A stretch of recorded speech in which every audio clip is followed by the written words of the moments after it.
हार्दिक शुभेच्छा शुभकामना और अभिनंदन ज्ञापन करुच्ची। आज ए धरमपुर पंचायत रे जो विशाल रावण पोड़ी उत्सव आयोजन कराई। आज आम घर ने उपस्थित अच्छा जे कि खरारे वर्षारे शीतरे सब बेले आपण सहित आगुरी थिले आज अच्छा आगामी दिन रहिबे आपण मानकर सुख दुखर साथी आम समस्त प्रियर मान्यवर श्रीजुक्त समाजसेवी संतोष खटुआ भाई एवं मंचासीन अच्छा ब्रह्मपुर पंचायत पीएस मेंबर तथा बनसीमा मंडल वरिष्ठ नेता बड़ भाई कृतिवास बेहरा भाई उपस्थित अच्छा भगवान भाई उपस्थित अच्छा विजय नाना एवं मंचासीन समस्त अतिथि मंच सम्मुखें उपस्थित थिबा मोर समस्त माँ मौसी भाई भौणी गुरुजन और सांबादिक भाई माने और आपण माने समस्ते उत्कल हेउची विश्वविख्यात जगन्नाथ को देश। यह एक धार्मिक और संस्कृति संपन्न राज्य।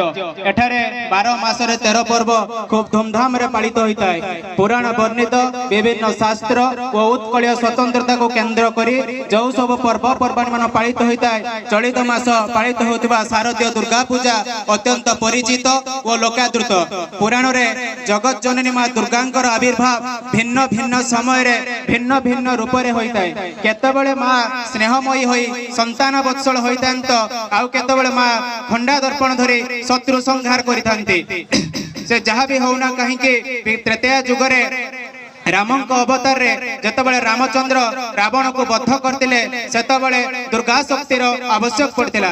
दुर्गा शक्ति बिना रामचंद्र रावण को मारिबा असंभव बोली शास्त्र आज तार प्रमाण दे सारछि। से जहाँ भी होना कहीं के आज रावण मरी सारछि सत ए धरा पृष्ठ आज शांत पड़ी आइछि। देवालोक पाखुर आरंभ करे नरलोक समस्त आज आश्वस्ति लाभ करुचंती। जहाँ भी हो विगत दिन में रावण मन में जो भली भावे अधर्म पाप अहंकार गर्व ए सब थिला से सब को दूरे यदि आमे एक सुस्थ समाज गठन करिबा ताहले जाई रावण पोड़ीर सार्थकता हेई परिबो। एवं कहि रखबा को चाहे विगत दिन में जो रावण रो जो भली भावे पाप अहंकार थिला से सब को दूरे जाई जगत जननी माँ दुर्गांकर जसवाना उड़ाबा पई प्रति वर्ष परि ए वर्ष मत रावण पोड़ी एठारे खूब धूमधाम रे पालित होईछि। मो धन्यवाद देबे क्लब रो समस्त भाई मानकु से माने बहुत परिश्रम करी रावण पोड़ी कार्यक्रम आयोजन करचंती। एवं आमे कथा दउछ मध्य आगामी दिन में आम मानकर सहमत तांको सहित रहिबो सहयोग तांको सहित रहिबो। आगामी दिन रावण पोड़ी केपरि आहुरी भलो हेई परिबो